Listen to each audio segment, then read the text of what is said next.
هذه القصيدة إهداء لأجمل وأروع حلاوة وعرسان بالعالم، العريس الغالي عبد السلام والعريس الغالي سياف.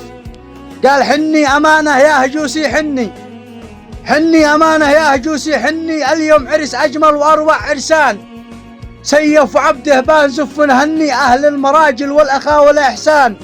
سلام يا كم من محنك مني، سلام يا كم من محنك مني، قد جاء وشرف عرسنا بالمجان.